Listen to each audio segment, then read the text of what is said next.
Assalamualaikum warahmatullahi wabarakatuh. Salam sejahtera, Om Swastiastu, Namo Buddhaya, salam kebajikan bagi kita semua. Nama saya Keiko Patricia Liwe dengan NIM 205230007 dari kelas A Hukum Pidana oleh Bapak Heri Firmansyah, SH MH MPA. Pada kesempatan hari ini, saya akan mempresentasikan tugas UTS pidana yang telah diberikan oleh Bapak Heri. Saya akan mempresentasikan mengenai penyertaan, dolus, dan juga culpa. Sekarang saya akan menjelaskan apa itu penyertaan. Penyertaan atau biasa disebut sebagai delnaming adalah perbuatan turut serta atau terlibatnya orang ataupun orang-orang baik secara fisik ataupun psikis yang pada akhirnya melakukan tindakan masing-masing perbuatannya dan menimbulkan aksi pidana. Selanjutnya saya akan menjelaskan penyertaan menurut para ahli. Menurut Profesor Dr. Wijono Prodojodikoro, SH, delnaming adalah semua bentuk-bentuk penyertaan yang sudah ditentukan dalam Pasal 55 dan Pasal 56 Kitab Undang-Undang Hukum Pidana atau yang biasa kita sebut KUHP. Berikut adalah klasifikasi perlaku penyertaan dalam Pasal 55 KUHP.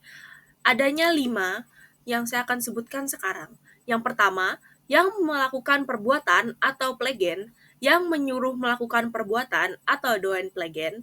Ketiga, yang turut melakukan perbuatan atau mede plegen, yang membujuk supaya perbuatan dilakukan atau uitloken. Kelima, yang membantu perbuatan atau mede plitzin.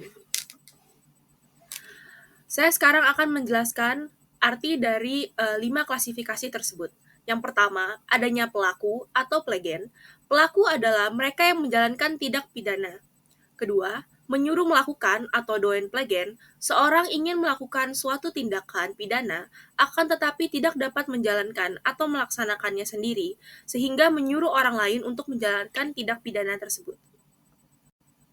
Selanjutnya, ada yang turut serta melakukan atau mede plegen, mereka yang terlibat dalam tindak pidana, tetapi dengan persyaratan keterlibatan.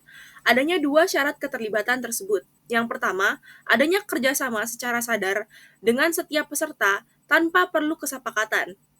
Tetapi harus adanya kesengajaan yang mencapai hasil berupa tindakan pidana. Yang kedua, adanya kerjasama pelaksanaan secara fisik untuk melakukan tindak pidana. Selanjutnya, adanya penganjur atau uitloken, orang yang menggerakkan orang lain untuk melakukan tindak pidana untuk dengan menggunakan sarana-sarana yang ditentukan oleh undang-undang secara limitatif. Selanjutnya, ada pembantu atau mede plegen, orang yang membantu mempermudah suatu tindakan pidana. Sekarang saya akan menjelaskan bentuk pertanggungjawaban penyertaan. Bentuk pertanggungan penyertaan dibagi dan diklasifikasikan menjadi 2 bentuk, yaitu pertanggungjawaban penuh dan pertanggungjawaban sebagian. Sekarang saya akan menjelaskan definisi dan perbedaan dari kedua pertanggungjawabannya. Yang pertama, pertanggungjawaban penuh, yaitu jika seorang terlibat dalam suatu tindakan pembuat delik, terlepas dari statusnya sebagai plagiar, doen plagiar, mede plagiar, atau uitloken, mereka dapat diancam dengan hukuman pidana sesuai dengan pasal yang ia langgar.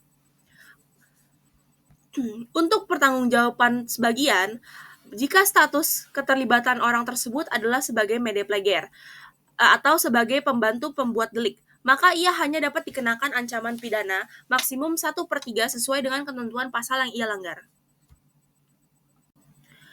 Berikut adalah Pasal 55 dan Pasal 56 KUHP yang membahas mengenai penyertaan.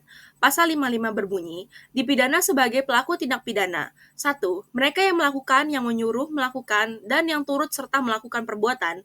Kedua, mereka yang dengan memberi atau menjanjikan sesuatu dengan menyalahgunakan kekuasaan atau martabat, dengan kekerasan, ancaman, atau penyesatan. Atau dengan memberi kesempatan, sarana, atau keterangan sengaja menganjurkan orang lain supaya melakukan perbuatan. Ayat 2 berbunyi, terhadap penganjur, hanya perbuatan yang sengaja dianjurkan sajalah yang dapat diperhitungkan beserta akibat-akibatnya. Berikutnya saya akan membacakan pasal 56. Berbunyi, dipidana sebagai pembantu kejahatan. 1. Mereka yang sengaja memberi bantuan pada waktu kejahatan dilakukan. Kedua, mereka yang sengaja memberi kesempatan, sarana, atau keterangan untuk melakukan kejahatan. Berikut adalah contoh kasus penyertaan. Saya akan bacakan. Sebuah kasus terjadi di dekat perumahan saya, di mana seorang wanita mencuri uang dari kasir minimarket dan melarikan diri dengan ojek yang ada di dekatnya. Sebagian besar penduduk mengetahui bahwa perempuan tersebut mencuri. Driver ojek yang mengetahui bahwa perempuan itu mencuri uang, melarikan diri bersama pelaku. Apakah driver ojek dapat dianggap sebagai mediplegian? Mari kita cek jawabannya. Dapat terbukti bahwa driver ojek itu telah melakukan tindakan penyertaan dan dapat dianggap sebagai mediplegiar. Itu menurut saya, karena di pasal 56 berbunyi, dipidana sebagai pembantu kejahatan. 1. Mereka yang sengaja memberikan bantuan pada waktu kejahatan dilakukan. Driver ojek tersebut memberikan bantuan kepada perempuan itu untuk membawa kabur dirinya dan membawa kabur uang curiannya supaya tidak dapat ditangkap warga. Dan juga dapat kita asumsikan bahwa apabila dalam kasus ini perempuan itu melakukan pencurian kabur dan memesan ojek online, maka terbukti berupa handphone yang dapat digunakan dalam pembuktian di saat persidangan. Karena kita harus lihat apakah perempuan dan driver ojek tersebut memiliki suatu niatan yang sama yang dapat dikaitkan dengan mediplegiar. Dengan melihat dari sudut pandang meeting of mind atau dikenal juga sebagai pemufakatan jahat, sebagaimana yang diatur dalam pasal 88 KUHP yang menentukannya. Pasal 88 KUHP menentukan bahwa dikatakannya ada dua pemufakatan jahat apabila dua orang atau lebih telah sepakat akan melakukan kejahatan. Sehingga menurut KUHP, dengan adanya pemufakatan untuk melakukan sebuah kejahatan, pembuat undang-undang memandang bahwa hal ini sudah cukup menjadi ancaman pidana dan karena pemufakatan sendiri itu merupakan hal yang berbahaya sehingga pantas untuk dianggap sebagai delik yang selesai. Jadi konklusinya adalah driver ojek tersebut dengan perempuan tersebut bekerja sama untuk mencuri uang sehingga menurut saya perempuan dan driver ojek tersebut adalah sebuah mediplegian.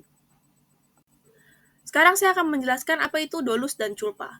Dolus dapat diartikan secara simpel menjadi kesengajaan dan culpa dapat diartikan menjadi kelalaian. Sekarang saya akan menjelaskan apa itu dolus dan culpa. Dolus dapat diartikan secara kesengajaan dapat didefinisikan sebagai memiliki kehendak atau keinginan untuk melakukan suatu tindakan yang didorong oleh nafsu, seperti menghendaki dan mengantisipasi terjadinya suatu tindakan serta konsekuensi dari tindakan tersebut. Sekarang saya akan menjelaskan bentuk-bentuk kesengajaan. Kesengajaan memiliki 3 bentuk, yaitu kesengajaan dengan maksud, kesengajaan dengan sadar kepastian, dan yang ketiga kesengajaan dengan sadar kemungkinan. Sekarang saya akan menjelaskan dari 3 bentuk dolus di atas. Yang pertama adanya kesengajaan sebagai maksud. Kesengajaan sebagai maksud itu di mana perbuatan yang dilakukan dan akibat yang terjadi memang menjadi tujuan pelaku. Yang kedua, sengaja sebagai kesadaran atau sadar kepastian, yaitu di mana akibat yang terjadi bukanlah akibat yang menjadi tujuan, tetapi mencapai suatu akibat yang benar-benar dituju. Memang harus dilakukan perbuatan lain, sehingga dalam hal ini perbuatan menghasilkan 2 akibat, yaitu akibat pertama, sebagai akibat yang dikehendaki pelaku, dan akibat kedua sebagai akibat yang tidak dikehendaki pelaku tetapi harus terjadi agar akibat pertama atau akibat yang dikehendaki benar-benar terjadi. Dan yang ketiga atau yang terakhir, sengaja sebagai sadar kemungkinan, yaitu di mana dengan dilakukannya suatu perbuatan, pelaku menyadari kemungkinan terjadinya akibat lain yang sebenarnya tidak dikehendaki. Namun kesadaran tentang kemungkinan terjadi akibat lain itu tidak membuat pelaku membatalkan niatnya dan akibatnya terjadi akibat yang tidak dituju tersebut benar-benar terjadi. Kesengajaan itu memiliki 2 sifat. Yang pertama, kesengajaan berwarna dan kesengajaan tidak berwarna. Kesengajaan berwarna adalah kesengajaan yang melakukan suatu perbuatan mencangkup pengetahuan si pelaku bahwa perbuatannya melawan hukum, sehingga adanya hubungan antara keadaan batin si pelaku dengan melawannya hukum perbuatan. Untuk kesengajaan tidak berwarna, kesengajaan cukuplah bahwa si pelaku itu menghendaki perbuatan yang dilarang. Ia tidak perlu tahu bahwa perbuatannya terlarang atau sifat melawan hukum. Contoh kasus dolus. Ramses Silitonga yang mengemudi Metro Mini Maut pada tahun 1994. Mahkamah Agung akhirnya memvonis 15 tahun penjara karena mengebudi secara ugal-ugalan dan berdasarkan pasal 338 KUHP yang mengatur pembunuhan dan teori dolus eventualis. Sengaja dengan kemungkinan. Akhirnya pun Ramses dihukum pidana. Kasus ini dimulai dengan sopir Metro Mini jurusan Semper Senen yang mengemudi secara tidak disiplin dan melanggar aturan lalu lintas. Namun, pada saat itu, sopir dapat mengangkut hingga 46 orang, sementara Metro Mini dapat hanya mengangkut 25 orang. Meskipun ia menyadari bahwa jalanan raya itu berlubang-lubang, Ramses sebagai sopir tetap mengendarai Metro Mini-nya dengan cepat, karena Ramses mengalaminya setiap hari. Dia pasti tahu dengan kondisi itu. Kenek bus dan penumpang berulang kali mengingati Ramses untuk memperlambat, tapi ia mengabaikan peringatannya. Metro Mini pun tetap bergerak dengan sangat cepat, meliuk-meliuk untuk menghindari lubang di jalanan. Tiba-tiba, Metro Mini tersebut terkena batu dan tidak dapat menghindari lubang yang ada di jalanan, sehingga bus pun melaju kencang dan akhirnya menyemplung ke Kali Sunter. Korbannya ada 33 orang dan 13 orang lain-lain menderita luka. Akibat Ramses dianggap memenuhi unsur melakukan pembunuhan berdasarkan pasal 338 KUHP. Dan ini kali pertama teori dolus eventualis diakui oleh Majelis Hakim di Indonesia. Sekarang saya akan membahas mengenai culpa. Kelalaian kealpaan atau culpa adalah bentuk kesalahan dalam hukum pidana sebagai akibat dari tindakan seorang yang kurang berhati-hati. Kealpaan dibagi menjadi dua bagian, kealpaan perbuatan dan kealpaan akibat. Yang pertama, kealpaan perbuatan, jika hanya dengan melakukan perbuatan sudah merupakan suatu peristiwa pidana, maka tidak perlu melihat akibat yang timbul dari perbuatan tersebut, sebagaimana ketentuan pasal 205 KUHP dan pasal 343 Undang-Undang 1 2023. Nomor 2, kealpaan akibat merupakan suatu peristiwa pidana yang akibat dari kealpaan itu sudah menimbulkan akibat yang dilarang oleh hukum pidana. Berikut adalah unsur-unsur culpa. Yang pertama, pelaku berbuat lain dari apa yang seharusnya diperbuat menurut hukum tertulis maupun tidak tertulis, sehingga sebenarnya ia telah melakukan suatu perbuatan termasuk tindak perbuatan yang melawat hukum. Kedua, pelaku telah berlaku kurang hati-hati, ceroboh, dan kurang berpikir panjang. Serta ketiga, perbuatan pelaku itu dapat dicela. Oleh karenanya, pelaku harus bertanggung jawab atas akibat dari perbuatannya tersebut. Ini adalah contoh kasus dari culpa.